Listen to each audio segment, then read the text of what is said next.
Marketers spend millions driving traffic to their site, but 95% of visitors leave without buying.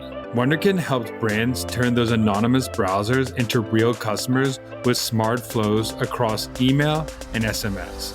Visit wunderkind.co to see how much revenue you could recover. Welcome back to the Marketing Millennials. Today's guest is Brian Bez, Senior CRM Lead at Samsung. Brian has spent 15 years driving digital transformation, helping generate over $500 million in e-commerce revenue, and leading the charge on CRM and e-commerce at Samsung. He's seen the evolution of the customer journeys firsthand. What started as a couple platforms has now exploded into 10 plus connected touchpoints across email, SMS, push, and beyond. Brian's passion, CRM as an own channel. He loves building with those hand raisers, the loyal customers who want to hear from your brand. And he's got serious insights on how to keep those relationships warm while balancing compliance, AI, and personalization at scale. Welcome to the Marketing Millennials, the No BS Marketing Podcast. I'm Daniel Murray, and join me for unfiltered conversations with the brains behind marketing's coolest companies. The one request I tell our guests, stories or it didn't happen. Get ready to turn the up. What is up, Brian? Welcome to the podcast. Thanks for having me, Daniel. I just want to jump right in and ask you, how do you actually run CRM at scale at one of the biggest consumer brands in the world? It has become quite complicated, but also really simple at the same time, if that makes sense. So when I started my journey in digital, I started in e-com and I owned most of the areas of e-com, and CRM has always flowed in as a part of the ecosystem. Another part of it was the paid media piece, and e-com is CRM is the owned media piece. And as I've done almost and touched every single aspect of this whole e-commerce ecosystem, I find myself falling in love more with CRM because it's owned media, because it's the hand raisers that have said, I want to deal with this brand. I want to hear from this brand. I want to have conversations with this brand. So I want to engage with this brand. And it makes it really easy for us to communicate because we know what the signals are. We know what motivates these advocates, these loyal customers. And that's where I like to play versus paid media, where it's a little bit nebulous and you're spraying and praying that it connects. Whereas these are the folk that we own. This is the data that we have in our identity graph, and we are messaging directly to them because we know how to keep that nurturing and that nurture journey going, if that makes sense. Yeah. So when thinking of that whole journey over the last year, what have you seen as the biggest unlock with throughout that life cycle? That's a great question. There's so many things that are being reaffirmed right now. I mean, email is not a new channel by any means, but it's a channel that's still continuously growing. It's a channel that is a mainstay for a lot of brands. And now it is extended over to push notification and SMS. And I think one of the things that for me is one of those unlocks is that how they all work together. Customers who are equally interested in hearing from us via SMS or push notification through the apps, or even web push and email, is all a part of telling a unified message so that we're not repeating ourselves across all of these channels that are very similar in use and nature. I feel like we see the most immediate interaction with SMS or push notification or even web push than we do with email, even though that email is still very productive and is a big part of our messaging strategy. But I would say that the unlock is that when we get all of them to work in unison, that we see the best results, as well as using retargeting to be a part of the ecosystem. What is a typical, let's say like a basic typical setup look for you, if you could explain in the back end between like the mixture of email push, like if you were designing a flow for a customer, like what does an example of one of those flows look like? That's another good question. I think for my team, we work with another team called PPX, which is post-purchase experience. They aren't a part of my team, but they sit in my department. So we build flows for them. We are helping them ingest the customers that we acquire through lead gen. Depending on where they enter or .com experience, then the flow is specific to a line of business, whether they come through a mobile product that they recently purchased or a television product or home appliance.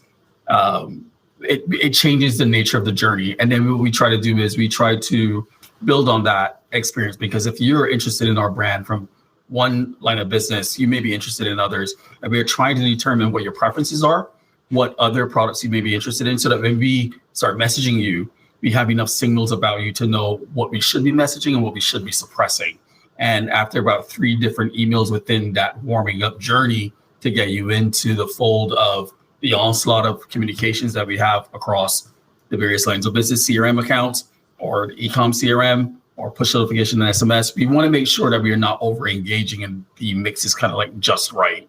And so that's part of how those journeys get built out as well. I know you talked a little bit about, mentioned a little bit like personalization of the journey. Are you collecting a lot of like first party data along the way to be able to like personalize, or what does personalization look like to you? Personalization is an ever evolving, I think, strategy. There are a lot of companies who talk about personalization, and some get it right, some don't.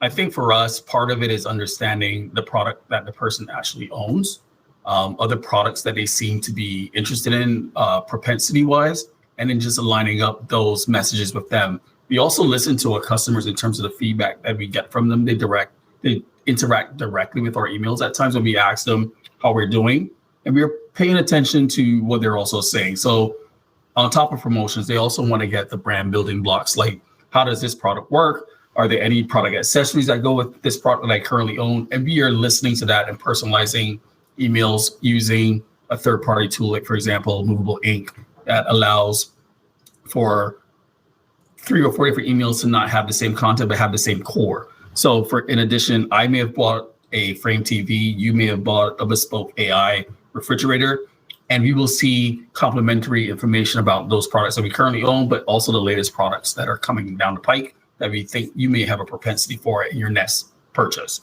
So we're doing a lot of personalization that way by understanding what signals you are most attracted to, but then also making sure that we're not over engaging with personalization and just throwing things at the wall just to see what sticks. We are really trying to get very specific around purchase frequencies, meaning how often do we think you need to be messaged about an upgrade of your product? Is that refrigerator a 5 to 7 year lifespan? Is that phone a 2 year lifespan in terms of when it's time for you to upgrade?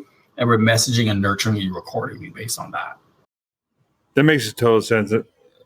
Because by the way, I do have a frame TV and love it. So I'm just giving a shout out to the frame because you mentioned it. But one thing, I know you talked about the post-purchase journey, but I want to know if a little bit of, because one of the cool things about being part of like the CRM team is also the conversions of people who came in and didn't convert yet. Or didn't. So first of all, like, what is the process of identifying people who come to your site and then they haven't purchased, and what is the next step? And then also, like, what are some of the ways that you're retargeting through those own channels to make sure, like, to get them to get that frame TV, to get them to buy that new phone, to get them to maybe be interested in that refrigerator? There are a couple of ways that we approach that. I'll list out a couple of pillars that we follow as far as rules for re-engagement for folk who get emails from us, don't even go to the site, don't even open the email. So if you're not even opening the email, what we can do with that is we can remail you and send you the exact same email content. However, we can play around with the subject line and the pre-header to get you to open. We've run tactics where we know that if we do X or Y, then the open rate could be a little bit higher as far as clickability. That typically happens mostly for the audiences that are cold, meaning that they have opted in, but they may not have purchased anything from Samsung as yet, but we don't know that much about them other than they're interested in the brand. So we're using where they click, what pages they've visited, to kind of get a sense of what signals make the most sense for them, and we put them in specific buckets within that cold audience ecosystem, more or less. But we start with potentially doing a remail using the same content, because if they haven't seen the content, then it still may resonate. We just may need to tweak the subject line and remail them that way. But if we do get them to click and they go to the .com and they're not buying anything, or they've engaged with content, that's where the retargeting strategy comes in. So if they just review a product or just preview a product on our category pages, there's a category retargeting email that kind of comes out and then pushes them further down the funnel into the middle part of the funnel, which will be the PDP. If they've shown some interest or propensity for that, if they've actually engaged with the product and added it to their cart, then there's that retargeting email that brings them back to the cart experience to say, time to check out. Not necessarily like that, but it kind of drives the conversation back to the cart experience so that they can actually check out. So there are a couple of different ways. Or if you've noticed that this person hasn't really been engaging with our content in the last 6 months, then they're put into a different type of campaign, which is about churn and reactivation. So there are a lot of pillars and levers being pulled at the same time, and where people fall in and out of the cycle of CRM communications. Yeah, and I know it's probably not your team too, but I bet you're also like pushing a lot of those audiences back into the paid team to build custom audiences to retarget on other channels as well. Absolutely. I mean, it's a part of the cookie engagement on .com. So some of those audiences that come through our .com are still being engaged with in paid media. But I think one of the challenges in terms of compliance these days, as CRM rules and regulations are being built, as we start leveraging more and more AI as part of the mix, there are now a lot more guardrails being implemented in Europe especially, and then now also in America that we need to start becoming a little bit more mindful of. So over engagement and just the leveraging of information is something that's coming into play. So we're becoming more familiar with what that means and the implications that will have on CRM as a practice. Here's a tough stat. 95% of website traffic is anonymous and leaves without buying. Unidentified visitors means lost revenue. That's where Wunderkind comes in. They can identify those browsers and deliver personalized outreach that turns them into customers across email and text. The best part? You don't have to rip out your current tools. Wunderkind plugs the data right into your stack. Unlock your incremental revenue at wunderkind.co today. Yeah, but luckily, the great thing about CRM is that is the ownage of the audience, because you're not algorithm dependent. You have multiple avenues to use emails to try and get people to come back on, like through email, maybe through other avenues to make sure they you can communicate with them. Yeah, it's very one-to-one, which makes it so ideal. And I think that's why within this large practice of e-commerce, I can find a home here and say, well, this works and I love it here. I don't think I want to go back to the broader practice of e-commerce at all. I think I love CRM, and I think this is where I'm going to be for a while. I think you mentioned this slightly, but I would love to know like how you're thinking about AI in the CRM world, and what are you using now, and what are you excited to test in the future, or where do you see it going? Is a better question. I see it going to agentic AI a little bit more, in that leveraging AI agents to help us build out better strategies around audience segments in terms of what's the best message for next best product or next best action. Once we outline what those actions and products are within, say, for example, a Black Friday, Cyber Monday strategy, right? And also leveraging AI to generate actual creative and what is the best creative strategy, and just helping us implement and be faster about how we stand these campaigns up. And within all of that, though, I think as we start leveraging AI and how we use the information, this first party, second party, third party data that we have on our customers, I've been reading a lot about the implications for CRM and how certain practices are going to be up for regulation in the next couple of months into years, meaning how we nudge customers to buy the next product, how we whisper in their ear to say, maybe this product is right for you.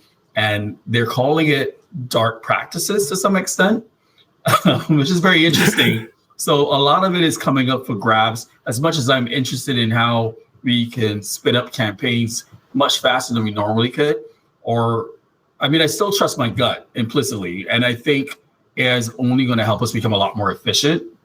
We're not looking to displace anyone at this point. We're just looking to be able to spin up versionings, specific versions that we may not have thought about when we look at our customer segmentation strategy and how we message and what types of creative we generate. I think AI is going to help us to be a lot more proficient in that regard.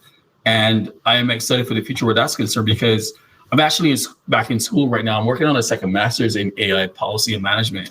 And so we're actually working on class projects that tie back into CRM. I just started a project that talks about moving from something called surveillance capitalism to more, what is it called? Stewardship marketing, and how we move from being on that surveillance capitalist bandwidth, moving to a type of marketing that is more customer centric and is preservationist of your private data. And we are going to engage in practices that are far more transparent in terms of price transparency, no dynamic pricing, and less of the nudging and all of that, just becoming better stewards of marketers as we relate to engagement with our customers.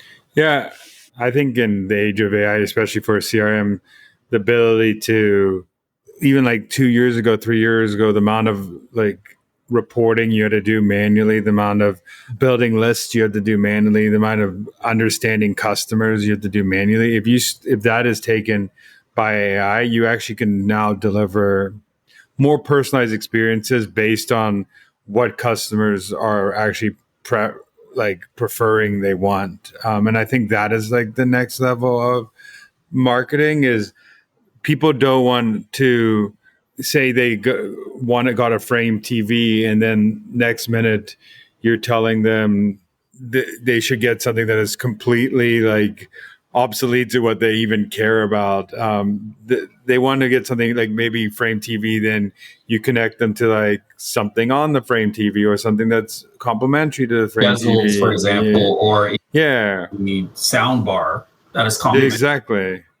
And if they show a need for something else, then and only then should we start incorporating that other line of business into the mix. Only if they've shown a propensity for it, not just trying to figure it out, because that becomes a lot less personal.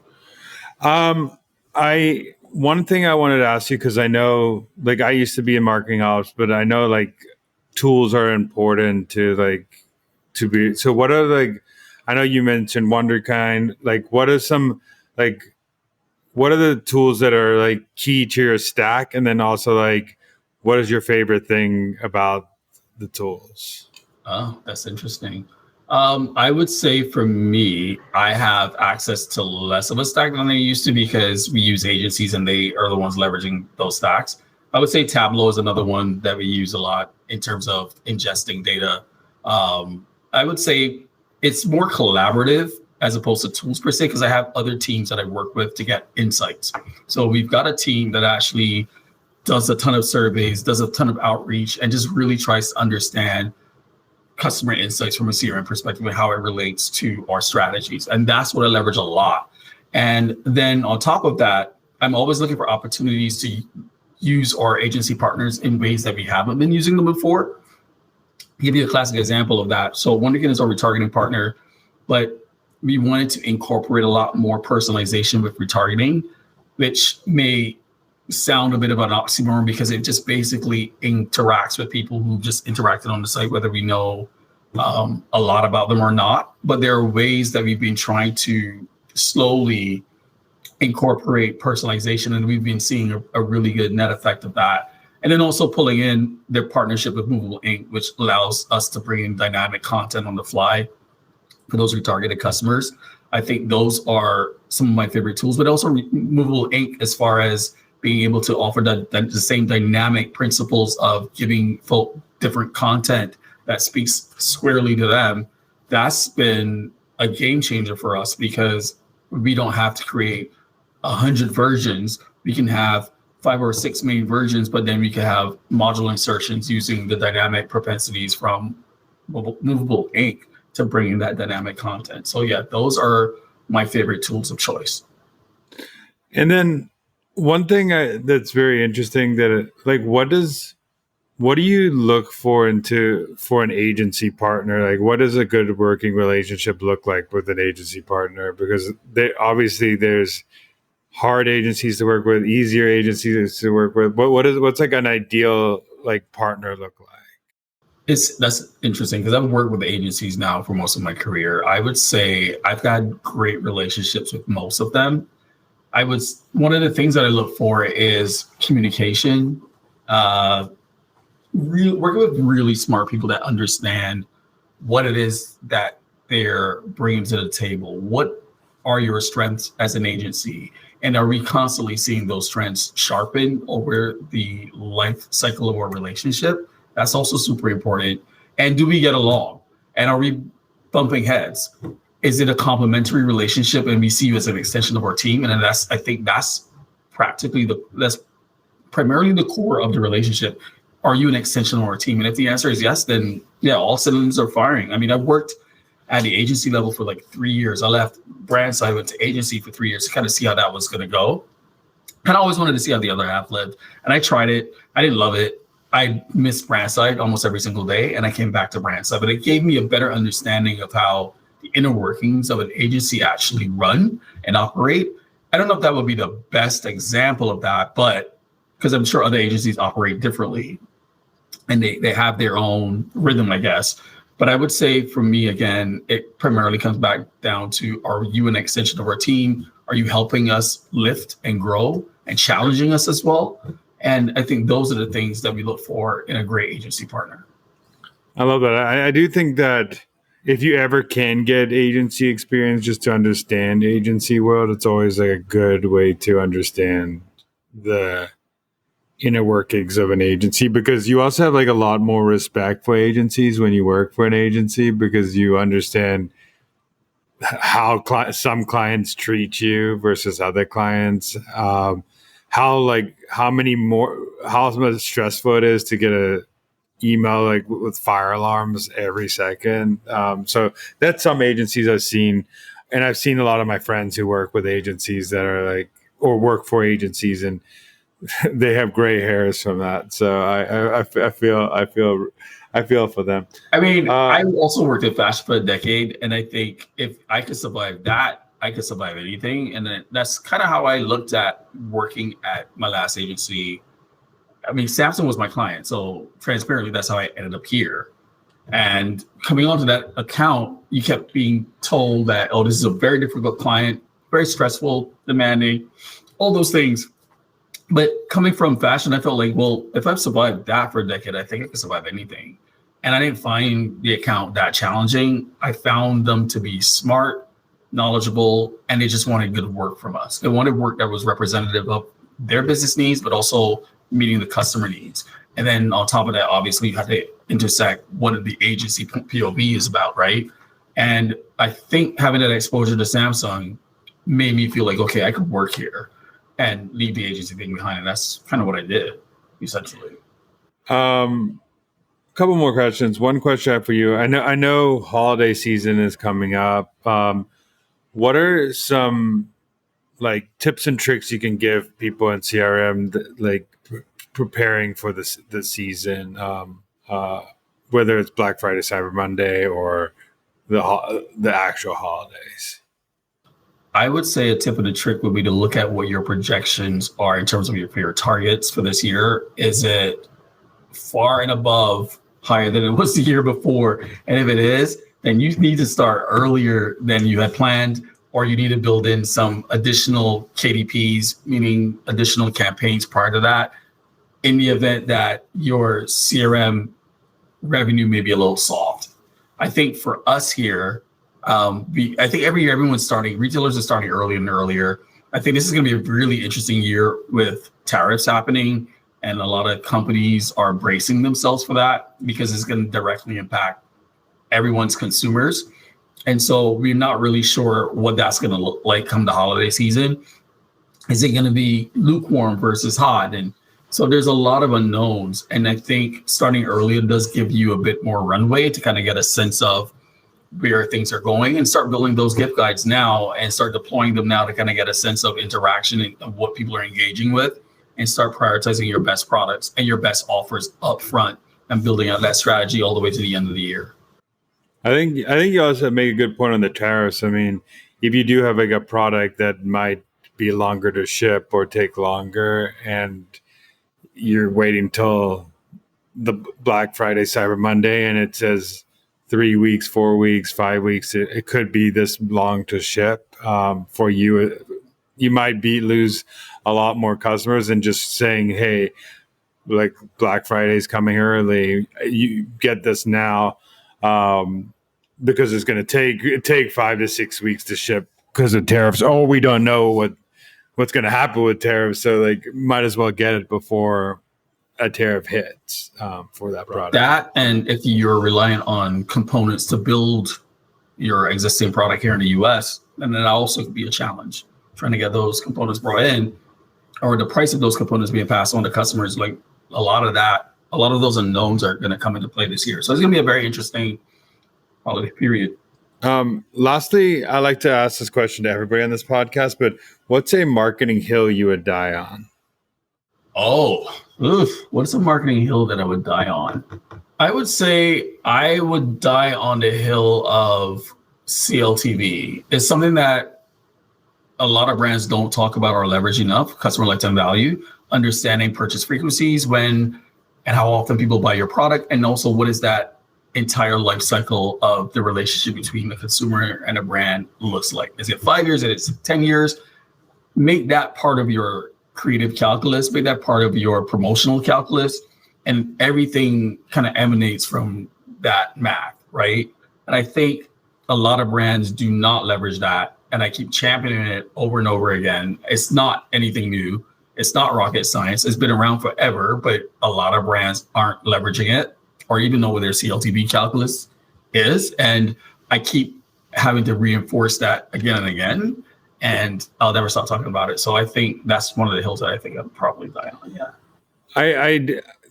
It's interesting because us marketers a lot of time we're so focused on that getting that sale, getting that conversion, where we don't think about like what happens after the conversion, and like like you said, post purchase, and all like making sure that person comes back and becomes a raving fan of the brand. Like that sometimes is more important, because it's so much easier to keep a person a raving fan than trying to create a new raving fan of the brand. So exactly. Yeah. It costs so much for acquisition. If you look at your CPA or cost per acquisition versus what it takes to nurture this person to the next sale, and then also subsequent sales, because you know what your CLTV value is, you can divide that by your CPA and then figure out like, oh, which one should I be investing in more? Should I be spending more time pulling new customers in, or should I be nurturing my existing customers, but still keeping that lead gen in that acquisition funnel, lively? But retention and repurchase, that's to me the lifeblood of any brand. Yeah, because what I've noticed a lot of the times is there's some channels that look so good in the sense that will look decent in the sense of conversion, but they like after the conversion, they just like flop, and those people never become a customer again, or there's a lot of refunds, or the journey, there was like false promises, or they weren't nurtured enough as a customer. And I wouldn't say false promises, but they weren't nurtured enough as a customer. And then you look at another channel that might have a little worse, a little better, and their like lifetime value is way better, and you're under investing on that channel. So sometimes it's better. Like we've had channels where when I used to work at B2B, like Facebook, we used to have such low cost per acquisition, but retention was horrible of those customers. So we had to like the cost was actually not worth it at the end of the journey. So I call it a mousetrap, really. I mean, how sticky is that mousetrap to keep them engaged and coming back and loving the brand? And if you build the right type of mousetrap, and I'm talking about the stickier ones versus the ones with the metal claps, right? I'm talking about the stickier mousetraps. If you build one of those correctly, then you will have those customers coming back and really advocating for your brand because they love the experience, not just the product, but they love the experience that they have as they engage with you and the products and the information you share with them, leveraging CRM and also leveraging that CLTV calculus as well. Not over engaging, not pushing products that make no sense for them, but pushing products that actually get them to their next, or pushing engagement that gets them to their next purchase organically. Thank you so much for taking the time. Thank you for coming on the podcast, sharing all your knowledge. Lastly, I want to leave it. Is there any way people can connect with you, or is there anything you want to talk about? Yeah. If anyone wants to connect with me, LinkedIn is obviously the best place. On LinkedIn, I'm Brian R. Best, so BRB for short. You can easily find me there, and I work at Samsung, so that's pretty easy to navigate those keywords: name, company. Fine, reach out. I'm happy to chat. Thank you so much for coming on. I really appreciate it. Thanks for having me, Daniel. I appreciate it too. Thanks so much for listening. Keep tuning in to hear more great insights from the coolest marketers from around the world. If you haven't already, make sure to subscribe and follow the Marketing Millennials podcast on Apple Podcasts, Spotify, YouTube, or wherever you get your podcasts. And if you like what you hear, I would greatly appreciate you giving us a 5-star rating. It helps bring more marketers into our community.